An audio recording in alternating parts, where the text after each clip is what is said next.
সম্পূর্ণরূপে সম্পৃক্ত একখণ্ড নমুনা মাটি মৃত্তিকার জলীয় অংশের শতকরা হার। জলীয় অংশের শতকরা হার দেওয়া আছে আমাদের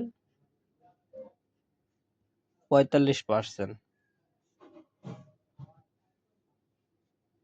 এবং এর যে আপেক্ষিক গুরুত্ব জিএস সেইটা আমাদের দেওয়া আছে 2.90। এত হলে নমুনাটির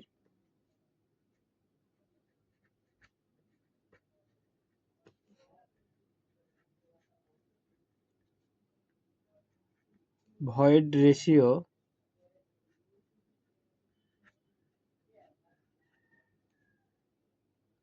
পোরোসিটি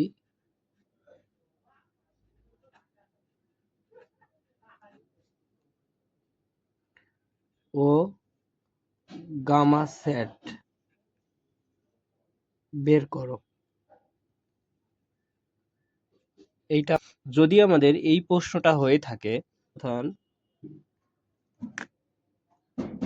তাহলে আমাদের এখানে দেওয়া আছে কি সম্পূর্ণরূপে সম্পৃক্ত একখণ্ড নমুনা মাটি মৃত্তিকার জলীয় অংশের শতকরা হার ৪৫% এবং আপেক্ষিক গুরুত্ব দেওয়া আছে 2.90। তাহলে নমুনাটির ভয়েড রেশিও, পোরোসিটি এবং গামা সেট বের করো। গামা সেট কি ভাইয়া? গামা সেট হচ্ছে সম্পৃক্ত একক ওজন। তাহলে এটা আমরা কিভাবে ম্যাথটা করব? যখন আমাদের এইভাবে থাকবে তখন আমরা আগে ডাটাগুলো লিখব, কি কি দেওয়া আছে আমাদের দেওয়া আছে কি জলীয় অংশের শতকরা হার দেওয়া আছে। তাহলে আমরা সেইটাই আগে লিখি, যে আমাদের যেইটা দেওয়া আছে জলীয় অংশের মানে ডাব্লু ওয়াটার, তাহলে এটা আমাদের দেওয়া আছে শতকরা হার, তাহলে দেওয়া আছে কত ৪৫%। তাহলে এটা আমাদের ৪৫% করলে কত হবে 0.45। পরে যদি আমরা দেখি আমাদের দেওয়া আছে কি আপেক্ষিক গুরুত্ব, এটা দেওয়া আছে কত 2.90। এখন আমাকে বলতেছে কি ভয়েড রেশিও, পোরোসিটি ও গামা সেট বের করতে হবে। তাহলে এইগুলো আমরা বের করব। জাস্ট তাহলে আমরা একটু লিখে রাখি আমাদের সুবিধার জন্য।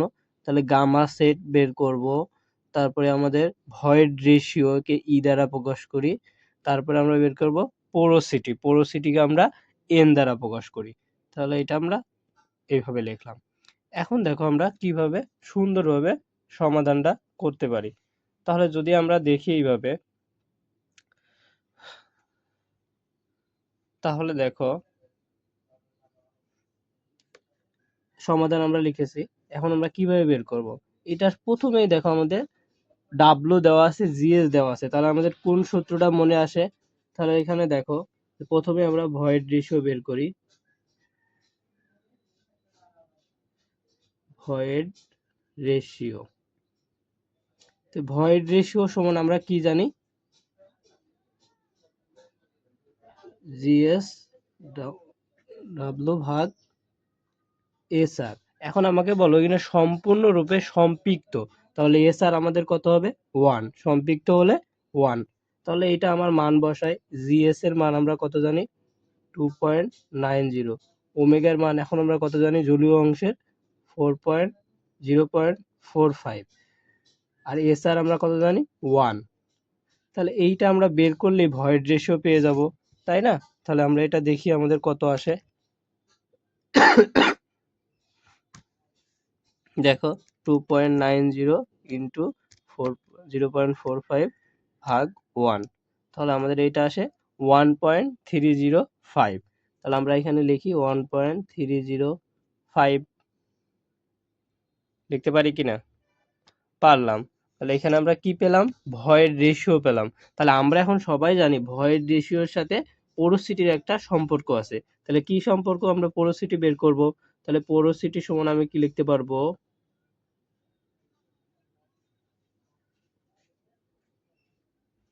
পোরোসিটি সমান আমরা জানি কি এন, আর এন সমান আমরা কি জানি ই ভাগ 1 প্লাস ই। তাহলে আমরা ই এর মান তো পেয়েছি, কত পেয়েছি 1.305 ভাগ 1 প্লাস ই এর মান কত 1.305। তাহলে আমরা পোরোসিটির মান পাবো, ই এর মান কত 1.305 ভাগ 1 প্লাস 1.305। তাহলে আমরা কত পেয়েছি 0.566। তাহলে এটা আমরা এখানে লিখি 0.566। এখন আমি এইখান থেকে দেখো আমার চাইছে কি গামা স্যাট সম্পৃক্ত একক ওজন, তাহলে আমি এটা একটু লিখি যে সম্পৃক্ত একক ওজন, সেটা আমাদের কি হবে সম্পৃক্ত একক ওজন। তুমি এই ম্যাথগুলো যদি একটা ভালো করে পারো তাহলে সবগুলো আরো ভালো করে পারবা। সম্পৃক্ত একক ওজন সমান আমরা কি জানি গামা স্যাট। আর এই গামা স্যাট সমান আমরা কি সূত্র জানি, আমি যদি একটু নিচে এইভাবে এখানে একটু লিখি, তোমরা এখানে আগে গামা সেট দিবা, তারপর আমি এখানে থেকে এই সাইডে চলে যাচ্ছে, তো আমরা ওই জন্য এখানে লিখি।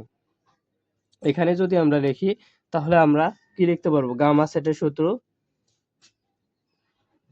GS plus E into S আর দিতে পারো, এস আর মানেও কিন্তু 1, আমি তোমাদের কঠিন করবো না ওই জন্য এস আরটা দিচ্ছি না, ইন্টু গামা ডাব্লু ভাগ 1 প্লাস ই।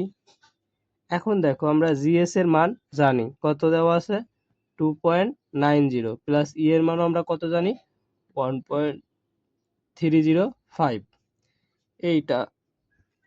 আর গামা পানির একক ওজন আমরা যদি 1 গ্রাম পার দিই সেন্টিমিটার তাহলে লিখবো, 1000 দিলে কেজি পার মিটার কিউ লিখবো, তাহলে আমি পানির এটা 1 ব্যবহার করলাম।